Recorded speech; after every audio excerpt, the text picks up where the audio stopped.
5개월 정도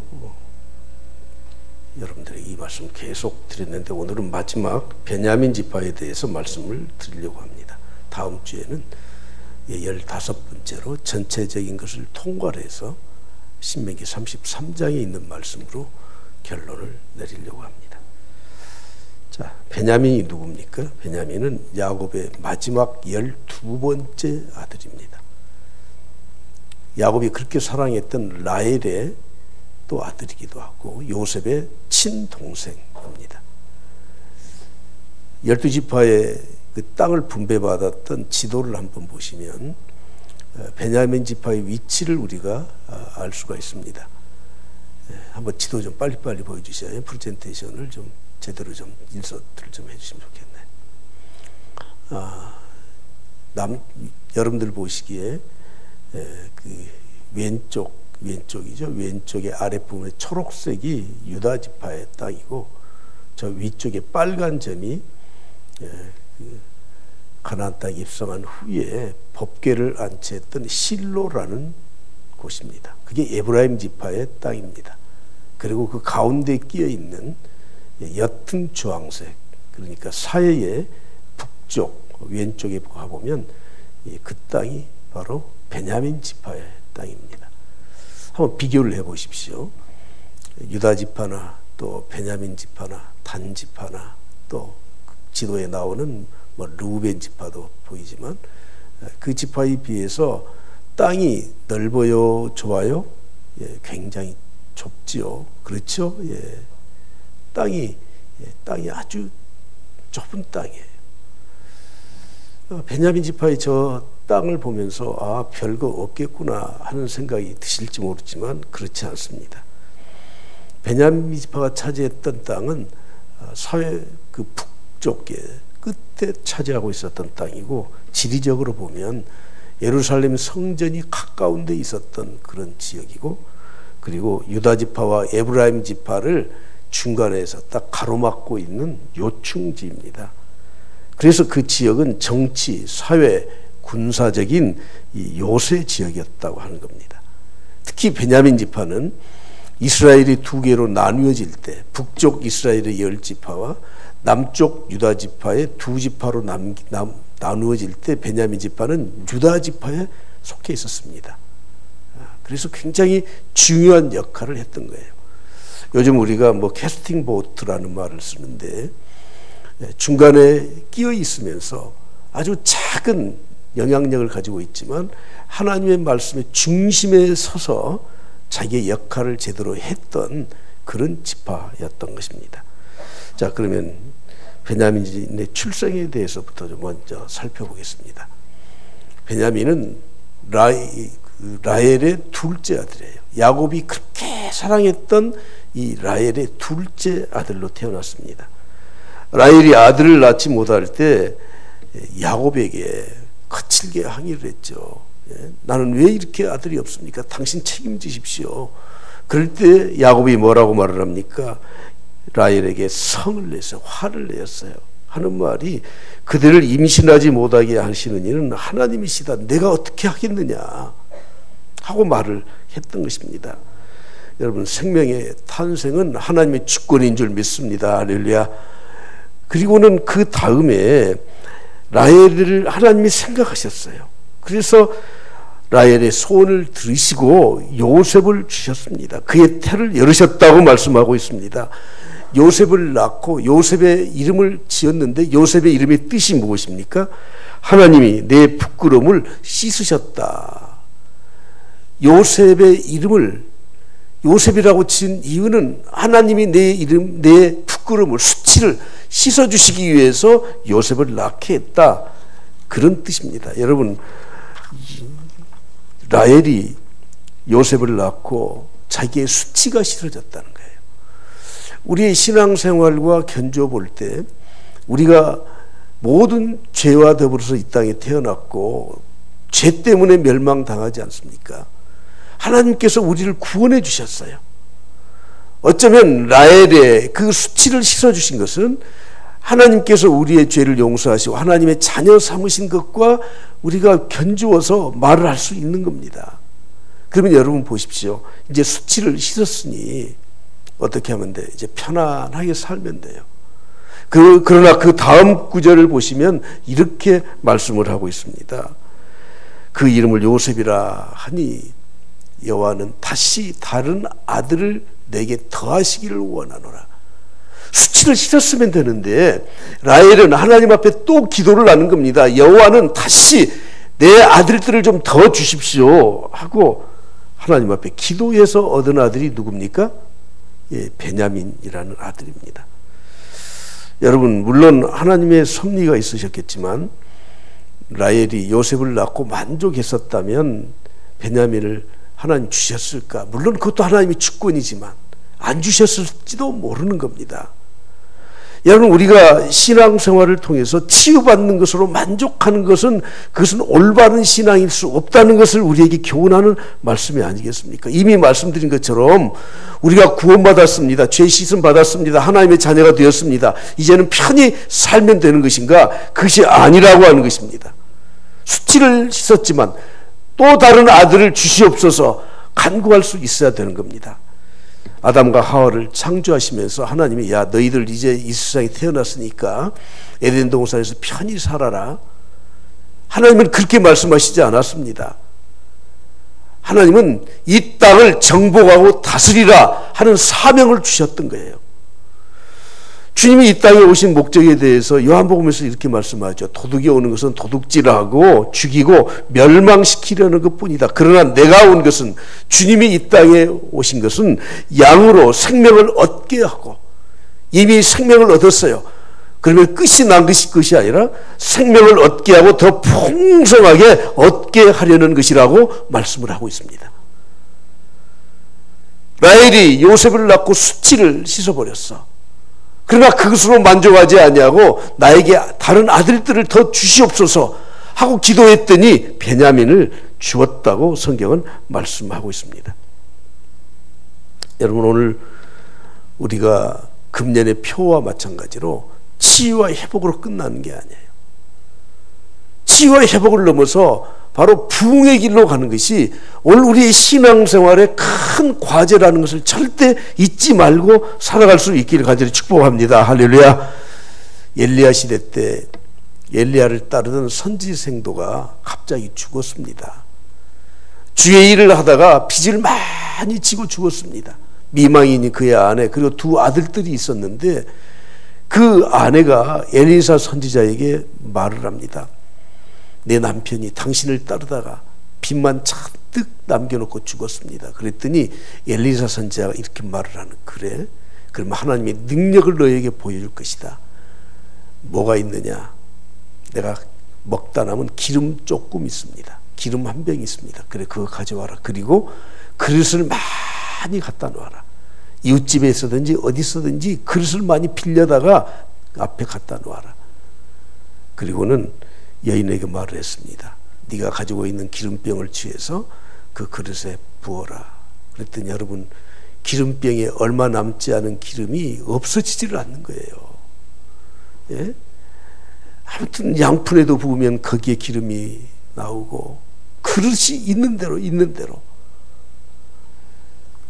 열왕기하 4장 5절 6절을 보십시오. 여인이 물러가서 그의 두 아들과 함께 문을 닫은 후에 그들은 그릇을 그에게로 가져오고 그는 부었더니 그릇에 찬지라. 엘리사 선지자가 기름을 부어요. 그릇마다 기름이 차요. 기름이. 여인이 아들에게 이르되 또 그릇을 가져오라. 그랬더니 그 아들들이 뭐라고 말을 합니까? 이제 다른 그릇 없습니다. 그랬더니 기름이 그쳐버렸어. 저는 이 성경을 보면서 이런 생각을 했습니다. 나 같으면 이렇게 하지 않았을 거야. 야, 이렇게 기름이 나오니, 선지자님 잠깐 기다리십시오. 얘들아, 저 헛간에 박아놓은 그 그릇 있지 않냐? 지금 그거라도 씻어서 빨리 가져와라. 그리고 철수집에 영희집에 다 가져왔냐? 저 같으면 그렇게 했을 것 같아. 좀 욕심이 많아 보이세요? 하나님은 이스라엘 백성들에게 이렇게 말씀을 하십니다. 나는 너를 애굽 땅에서 인도하여 낸 여호와 내 하나님이니 내 입을 크게 열라. 내 입을 크게 크게 열라 내가 채우리라. 물론 비유의 말씀이지만, 그러나 그 다음 구절 11절 보십시오. 내 백성이 내 소리를 듣지 아니하였습니다. 그래서 하나님 말씀 의지하지 않았습니다. 입을 크게 열지 않았습니다. 그들은 하나님의 능력을 의지하지 않았습니다. 사랑하는 성도 여러분, 오늘 우리가 수치를 씻어버린 것으로 만족하고 사십니까? 내가 하나님 백성 된 것으로 만족하고 사십니까? 그건 이젠 지나간 과거에 우리에게 주신 하나님의 은혜의 축복이에요. 이제는 입을 크게 열어야 되는 겁니다. 그릇을 있는 대로 빌려다 가져와야 되는 겁니다. 요셉으로 만족하지 아니하고 나에게 더 아들들을 더 주십시오. 그랬을 때 베냐민을 주셨다고 하는 것입니다. 역대상 4장 10절 말씀을 보십시오. 이번에 개정개혁에 번역된 말이, 그 개혁 번역이 조금 마음에 안 들어서 제가 개혁한 걸, 지난번 성경을 여러분들에게 소개합니다. 야베스가 이스라엘 하나님께 아뢰어 가로되 원하건대 주께서 내게 복의 복을 더하사 갑절의 복을 구했던 겁니다. 나의 지경을 넓히시고 주의 손으로 나를 도우사 나로 환난을 벗어나 근심이 없게 하옵소서 하였더니 하나님이 그 구하는 것을 어떻게 하셨습니까? 허락하셨더라. 이번 개정개혁에는 내게 복을 주시려거든, 복의 복을 더하소서가 아니라 내게 복을 주시려거든. 번역이 뭔가 좀 맹점이 있는 것 같아. 복을 안 주셔도 되고요, 그런 뜻 같아요. 그래서 원어를 찾아보고 영어 성경을 찾아보았습니다. 영어 성경이 이렇게 되어 있더라고. Oh, that thou wouldst bless me in need. 이렇게 되어 있어요. 직역하면 오, 당신이 진정으로 나를 축복해 주시기를 원합니다, 그런 뜻이에요. 진심으로, 진정으로 나에게 정말로 참된 복을 주시옵소서, 이렇게 구했었던 것이죠. 여러분, 코로나라고 우리가 기도도 쉬었지 않습니까? 여러분, 우리가 신앙생활 핑계대면서 우리가 정말 이 신앙의 나태함을 가졌지 않습니까? 어쩌면 오늘 4월 24일을 기점으로 해서 앞으로 5월달이 시작되면서 우리는 열심을 다시 회복해야 되는 겁니다. 내게 복을 주시려거든요, 아니에요. 복의 복을 더하사 나에게 진심으로, 진정으로 나에게 축복해 주시옵소서 하는 이런 간구가 우리에게 있어야 되는 거예요. 하나님은 라헬의 기도를 들으시고 응답해 주셨는데, 응답하는 과정을 우리가 살펴보면 라헬의 기도가 얼마나 컸었던 것을 알 수 있습니다. 하란으로 도망쳐서 그곳에서 아들 10명, 11명을 낳았죠. 그리고 돌아와요. 돌아오는 과정에서 야곱의 애삼촌 라반이 추격을 해와요.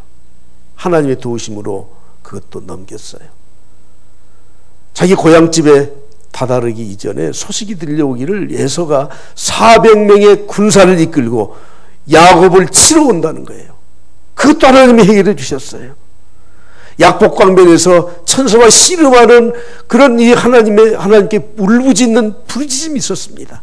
그러나 하나님과 약속했던 베델로 가지 아니하고 세겜 땅에 머물다가 가정에 엄청난 시련을 당합니다. 그의 외동딸 디나가 강간을 당하지 않습니까? 세겜 사람들에게 가정이 멸문지화를 당할 만큼 고통이 있을 때 하나님 딱 한마디 하십니다. 베델로 돌아가라. 사랑하는 성도 여러분, 우리가 하나님을 버리고 좀 살겠다고 이렇게 저렇게 몸부림쳐봐야 우리는 이 세겜 땅에 머무르게 되고, 그리고 수많은 이런 고통을 겪는 과정에 휩싸일 수밖에 없습니다. 하나님은 베델로 돌아가라. 그래서 베델로 돌아가서 우상을 다 버리고 하나님께 약속한 대로 그곳에서 제단을 쌓고, 그리고 그들의 정착지를 향해서 가고 있을 때 베냐민을 낳은 거예요. 창세기 35장 16절에 보십시오. 그들이 베들레에서 길을 떠나 에브라스에 이르기까지 얼마간 거리를 둔 곳에서 라헬이 해산하게 되어 심히 고생하여. 여러분, 아이를 낳을 때 그냥 아이를 금방 낳습니까? 280일 동안 10달 가까이를 잉태해서 배에 품고 다녀야 돼. 임신을 할 때까지 야곱의 가족들은 고향 땅에 왔지만 수많은 시련과 고통을 겪어가면서 저는 이런 생각을 했습니다. 라헬이 요셉을 낳은 이후에 기도를 시작했는데 그때부터 수년 동안 그의 기도는 그치지 않았다는 거예요.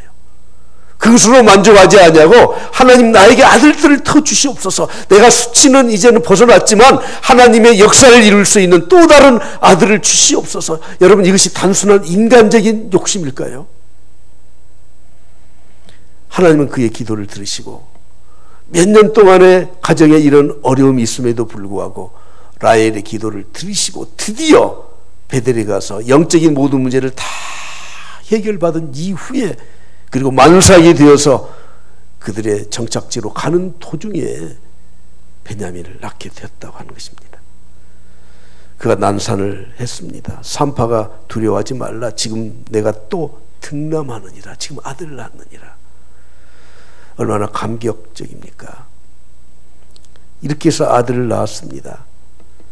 라헬이 베냐민의 이름을 베노미라고 지었습니다. 베노미의 뜻이 무엇입니까? 슬픔의 아들이라는 뜻이에요. 자기는 죽어가면서 그가 죽게 돼 혼이 떠나려 할 때, 지금 그의 혼이 떠나려 할 때 기진맥진해서 그가 기절해 있고 겨우 정신이 깨어나서 아들의 이름을 고난의 아들, 슬픔의 아들이라는 뜻으로 베논이라고 이름을 지었습니다. 충분히 이해가 되지 않습니까? 배달은 10명의 형들 틈바구니에서 엄마도 없이 이 핏덩어리가 그 계모들 손에 키워질 것을 생각하니 너무 고통스러웠던 거예요. 그랬더니 야곱이 뭐라고 합니까? 그를 베냐민이라 불렀더라. 베냐민이 무슨 뜻이죠? 오른손의 아들이에요. 성경의 오른쪽은 힘, 권능, 하나님의 함께하심에 대한 표시입니다. 야곱은 분명히 이 베냐민에 대해서 확신했던 것입니다. 이 아들이 엄마가 없이 핏덩어리가 되어서 앞으로 성장하게 될 것이지만 하나님이 도와주실 것이다. 하나님이 함께 하실 것이다. 할렐루야. 하나님의 능력으로 힘있는 아들이 될 것이라 생각을 해서 베냐민이라고 이름을 지었던 것입니다. 이제 오늘 본론으로 들어가겠습니다. 그러면 이런 베냐민에게 하나님은 어떤 축복을 주셨는가 하는 것이죠. 창세기 49장 27절에 이렇게 축복합니다. 다 같이 한 목소리로 봅니다. 시작. 베냐민은 물어뜯는 일이라. 저녁에는 움킨 것을 나누리로다. 베냐민은 물어뜯는 일이라. 여러분, 이게 축복일까요? 뭐가 좀 이런 축복을 해줘, 그런 마음이 안 드십니까? 예, 그런 느낌이 들죠. 그러나 이스라엘의 그 문화를 보면 꼭 그렇지만은 않다고 하는 것입니다. 하나님은 모든 것을 공의롭고 정당하게 해주셔요. 오늘 우리가 읽었던 이 창세기 49장의 마지막 구절을 보게 되면 거기에도 똑같이 말씀하지 않습니까? 각 사람의 분량대로 축복을 해주셔요. 그냥 축복이라고 해서 입에 나오는 대로, 그냥 뭐 마음에도 없는 대로, 하나님의 뜻이 없는 대로 그냥 입에 바른 말로 축복하는 게 아니라는 거예요. 왜 베냐민에게는 이런 축복을 하셨을까? 유대인들에게는 이 일이라고 하는 이 동물을 그렇게 나쁜 동물로 보지를 않습니다. 오히려 아주 맹렬하고 체구는 작지만 목표를 향해서 공격적인 그 투지력이 있고 아주 사납고 그러면서 뒤로 물러서지 않는 그런 동물로 그들은 생각했었던 것입니다. 이는 체구가 작습니다. 호랑이나 무슨 사자처럼 맹수가 아닙니다. 그럼에도 불구하고 민첩성이 있는, 그리고 목표를 정하면 절대 멈춰서지 않고 그것을 이룰 때까지 민첩하게 그렇게 다가갔던 동물이었던 겁니다. 이미 말씀드린 것처럼 베냐민이 막내로 태어나서 그 핏덩이가 응석이나 부리면서 아버지 품 안에서 그냥 그렇게 보호만 받고 살 그런 지파가 아니라는 거예요. 아침에는 빼앗는 지파입니다. 아침부터 맹렬하게 자기의 목적을 향해서 나아가는 그런 지파예요. 여러분, 맹수들은 아침에 그렇게 활동하지 않습니다. 거슬렁거리다가 먹잇감이 있는가 보다가, 예? 낮에 해질녘에. 그러나 이리는 그렇지를 못해요. 아침부터 뛰어야 되는 거예요. 근데 그 다음에 나오는 구절을 자세히 보시면 저녁에는 움킨 것을 나누어 주겠다는 거예요. 움킨 것을 나누어 줘요. 강인한 그의 그 기질로 빼앗지만 성취 후에는 나누면서 사는 삶을 사는, 이래도 축복이 아니라고 할 수 있겠습니까? 우리의 인생은 취하는 데 목적이 있지 않습니다. 내가 무엇을 얻었다면 그것을 하나님 안에서 헌신하고 바치고 그것을 다른 사람과 공유하면서 나누면서 사는 것이 참된 축복이라고 하는 겁니다. 저는 이 베냐민 지파의 그 후손들 가운데 인물 몇 사람을 좀 소개하려고 하는데, 첫 번째는 사사시대의 두 번째 사사가 되었던 에훗을 소개하고 싶습니다. 사사기 3장 15절에 보면 여호와께 이스라엘 백성들이 부르짖었더니 그들을 위하여 한 구원자 사사를 세우셨는데 그가 누굽니까? 베냐민 사람 바로 왼손잡이 에훗이라는 사람이에요. 에훗. 왼손잡이에요. 구약의 왼손잡이는 장애인 취급을 받았습니다. 정상적인 사람으로 취급을 받지 않았습니다. 그런데 그는 항상 이 오른쪽에다가 양날 칼을 한 규빗 정도 되는, 이 손끝에서부터 팔꿈치까지 약 45cm, 50cm 되는 이 칼을 차고 다녔던 거예요. 그러면서 사람들에게는 왼손잡이라 인정받지 못했지만 하나님께 쓰임받아서 그는 모압 족속들을 물리치는 용맹성을 가졌던 그런 사사입니다. 오늘 핸드폰에 알람을 켜는 것이 좀 많이 울리는데 좀 여러분들 교회 오실 때는 꼭 무음으로 해놓으시기 바랍니다. 이스라엘의 사사가 12명, 또 그 안에 한 명 더해서 13명, 12명 정도 되는데 표를 한번 보시겠어요? 에훗이 사사로 활동해서 그 이후에 80년 동안 태평성대를 이루어요. 에훗이 용맹스럽게 왼손잡이였지만 베냐민 지파 사람으로서 이미 야곱을 통해서 축복해 준 그 축복이 그 후손에게 이어져서 이런 이 용맹스러운 족속이 되고 있다는 거죠. 베냐민 지파에 또 한 사람의 인물이 있습니다. 사울 왕입니다. 사울 왕. 이스라엘의 초대 왕이에요. 하나님은 다윗의 혈통을 통해서 유다 지파를 통해서 왕권을 주시기로 했음에도 불구하고 다윗이 등극하기 이전에 40년 동안 왕위를 누렸던 사람이 사울이 바로 베냐민 지파입니다.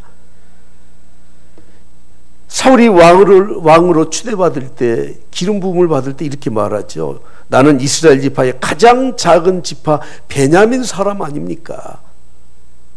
그러나 하나님이 그를 사용해 주셨습니다. 그래서 그가 초기에는 넓은 영토를 확장해 가면서 용맹스러운 왕으로서 자리를 지켰던 거죠. 그러나 말년에 자신의 욕망을 이루려다가 하나님 앞에 버림받습니다. 또 한 사람이 있습니다.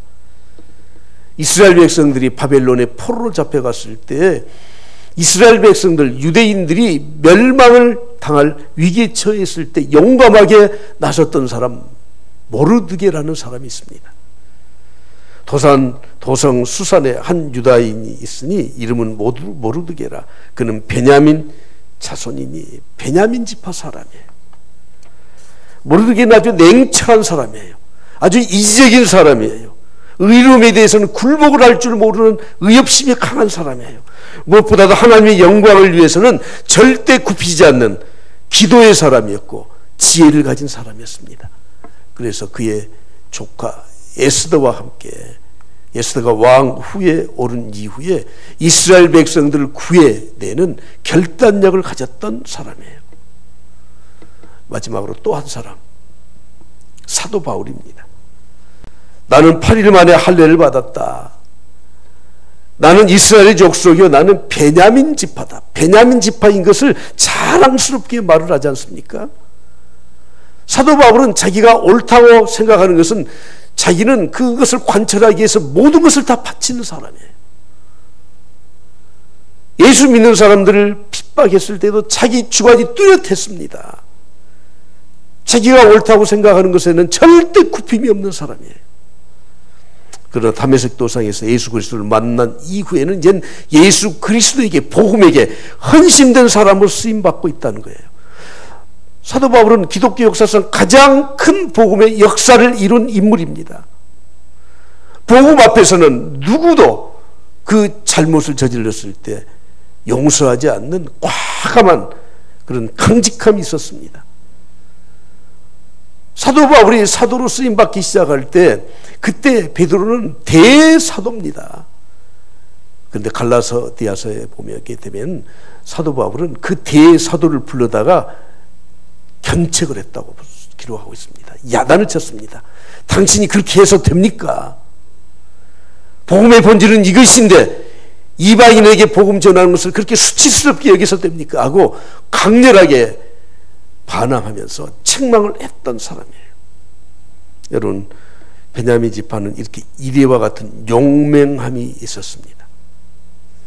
그러나 또 한 가지, 그들은 아침에 취했던 것을, 빼앗았던 것을 저녁에는 나누어 주는 그런 지파였었다고 하는 거예요. 여러분, 기독교의 진리인 이 사랑은 내가 받은 것을 내가 간직하고 있으면은 그건 사람들이 인정을 못 받아요. 그걸 나누어 줘야 돼. 모든 사람에게 감동을 주는 그리스도인의 이 사랑은 빼앗고 움켜쥐는 것이 아니라 내가 가진 것을 나누어 줄 때 사람들에게 감동을 줄 수 있다는 거예요. 이미 지도를 통해서 여러분들에게 말씀을 드렸지만 10지파지 않습니까? 지역도 훨씬 높고 인구도 훨씬 많고 요즘처럼 다수결로 하게 되면 여러분 10대 25분의 1 밖에 되질 않아요. 그런데 여러분, 북쪽의 이 아수르 제국의 침략을 당해서 없어졌던 북쪽 이스라엘은 전부 다 뿔뿔이 흩어지고 그곳에 이방인을 넣어서 남아있는 이 10지파의 사람들이 혼혈족이 되어버려요. 그들이 뿌리가 다 없어져 버린 거예요. 그러나 베냐민 지파는 정당하게 다윗의 혈통을 이어받은 유다 지파에 속해서 바벨론의 포로로 끌려가지만 나중에 다시 회복되어서 돌아와요. 그래서 사도 바울은 그렇게 베냐민 지파가 된 것을 자랑스럽게 얘기했던 거예요. 모세는 이렇게 축복합니다. 베냐민에 대하여는 일렀을 때 여호와의 사랑을 입은 자는 그 곁에 안전히 살리로다. 여호와께서 그를 날이 마치도록 보호해 주신다. 그를 자기 어깨 사이에 있게 할 것이라고 말씀합니다. 출생 때 어머니를 여의고 핏덩어리로 그 계모들 밑에서 이복 형제 10명의 틈바구니에서 성장을 했습니다. 그러나 그를 누가 지켜주셨습니까? 하나님이 지켜주셨어요. 베냐민 지파는 하나님께 사랑을 입은 지파요, 하나님의 보호를 받은 지파요. 하나님께서 그들을 그날이 마칠 때까지 그를 보호해 주시고, 어떻게 보호해 주십니까?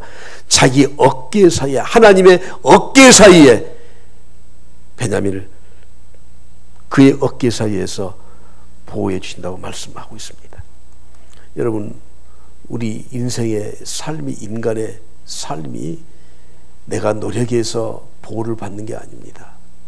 우리는 적어도 신앙을 가지고 있는 신앙인으로서 확신해야 돼. 하나님이 도와주셔야 된다. 할렐루야. 하나님이 함께 해주셔야 된다. 하나님의 어깨 사이에 보호해 주셔야 살아갈 수 있다. 이런 확신이 있어야 됩니다. 더군다나 코로나를 겪으면서, 여러분들이 힘든 일 겪으면서 우리가 영적으로 나태해지고 신앙에 나태해지고 하나님 앞에 은혜를 사모하는 것을 뒤로 하고 내 뜻대로 내 마음대로 한번 어떻게 살아보겠다고요? 안 되는 거예요. 안 되는 거. 빨리 회복돼야 돼요. 오늘 저는 결론으로 베냐민 지파를 상징하는 보석과 그리고 그것을 통한 교훈을 말씀을 드리면서 말씀을 마치려고 합니다. 베냐민 지파를 상징하는 보석은 자수정입니다. 출애굽기 28장에 말씀하죠. 맨 마지막 이 호박 백만호 자수정이에요. 자수정. 자수정은 어떤 보석입니까? 야메테스라고 영어로 번역해 놓았는데 이렇게 생겼습니다. 보랏빛이 나는. 참 멋있지 않습니까? 요즘 이런 보석들을 가끔 여러분들이 보시지 않습니까? 고대 중동 지역에서는 이 자수정은 구하기가 그렇게 힘들었대요. 그리고 이 자수정은 너무 강해서 보석으로서 가치를 가질 만큼 이렇게 다듬고 보석을 가공하는데 굉장히 어려웠다는 거예요. 요즘은 우리가 다이아몬드를 최고의 보석으로 여기지만 그러나 고대 사회에서는 이 자수정이 바로 그런 가치 있는 보석으로 여겨진 그런 보석이라는 것입니다. 다만 가공하는 데 힘들어. 이걸 발견해내는 게 힘들어요. 여러분, 우리 인생이 그렇습니다. 내가 하나님 앞에서 잘 다듬어져야 귀한 존재가 되는 겁니다. 베냐민이 물어뜯는 이리와 같이 강한 그런 성품이 있을지라도, 사도 바울처럼 그 강인한 그런 그 인간적인 성품이 있을지라도 그것을 올바르게 가공을 해서 하나님 앞에 쓰임받아야 진짜 보석이 되는 거예요. 베냐민은 아주 침략적인, 아주 혈기가 강하고 야성적이고 승부욕이 있는 그런 지파예요. 그러나 그것이 잘못 사용되게 되면 그것은 하나님 앞에 버림받는 지파로 전락될 수밖에 없습니다. 다듬어지지 않았다면 파괴적인 지파가 되었을 겁니다. 그러나 다듬어졌기 때문에 자기 지파의 왕이 사울이었어요. 사울을 물리치고 다윗이 왕이 되었어요. 그럼에도 불구하고 이 베냐민 지파는 사울의 후손으로서 깨달은 거죠. 이건 하나님 앞에 잘못되었다. 그래서 나라가 두 동방이가 날 때 그들은 10지파를 따라가지 않았습니다. 유다 지파를 따라서 남쪽 유다를 구성하게 되었던 것입니다. 여러분들이 타고난 기질과 성품 다 있습니다. 우리가 어린 아이들 보면서 저는 물건 될 것 같아. 물건이야 물건. 근데 물건이면 뭐합니까? 다듬어지지 않으면 못된 물건이 되는 거지. 여러분, 하나님 앞에 쓰임받기 위해서는 다듬어져야 되는데, 다듬는다는 것은 항상 대가를 지불하는 거예요. 출생에서부터 어머니가 죽어요. 어머니 죽음의 대가로 태어난 아들입니다. 라헬의 희생을 통해서 태어난 아들이에요. 여러분, 성경의 인물들을 보십시오. 믿음의 조상인 아브라함이 그냥 믿음의 조상이 됩니까? 내 본토 친척 아비집을 떠나라 그랬을 때 그 우상의 도시를 떠났습니다. 희생을 치른 거예요. 그럴 때 믿음의 조상으로 쓰임받았습니다. 야곱은 태어날 때부터 발 뒤꿈치를 잡고 태어난 간사한 자. 그의 성품은 속이는 자, 거짓말하는 자예요. 그러나 그의 성품이 다듬어져요. 하란에서 20년 동안 약복강변에서 천사와 씨름하고 가정에 수많은 어려운 일을 겪으면서 다듬어져. 그리고 130세가 되어서 비로소 성경은 이미 이스라엘이라는 이름을 주었음에도 불구하고 130세가 되어서 비로소 그의 인격이 빛이 나고, 그래서 이스라엘이라 하는 이름을 당당하게 그때 사용하게 되었던 겁니다. 요셉을 보십시오. 요셉은 하나님이신 비전과 꿈을 가진 자예요. 그 때문에 종으로 팔려가요. 누명을 써요. 그래서 감옥에 갇혀요. 그러나 그 모든 것을 다 이겨내고 다듬었기 때문에 그가 총리가 되고 하나님 나라에 쓰임받는 두 지파의 몫을 차지하는 축복을 받을 수 있었던 것입니다. 여러분, 속지 마십시오. 세상에 희생 없이 주어지는 것은 없습니다. 여러분이 하나님 나라를 위해서 전투적인 기질과 영성을 가지십시오.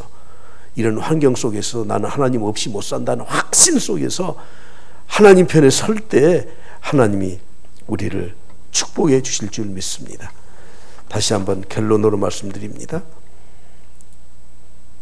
하나님 앞에 쓰임받는 사람 되시길 바랍니다. 나만 쓰임받는 것이 아니라 내 가정이, 내 후손들이 하나님 앞에 결단하고 나를 다듬어서 하나님 앞에 헌신된 모습으로 드려질 때 하나님은 쓰시게 될 줄 믿습니다. 우리 모든 성도들이 이런 하나님의 은혜와 축복이 있기를 간절히 축원합니다.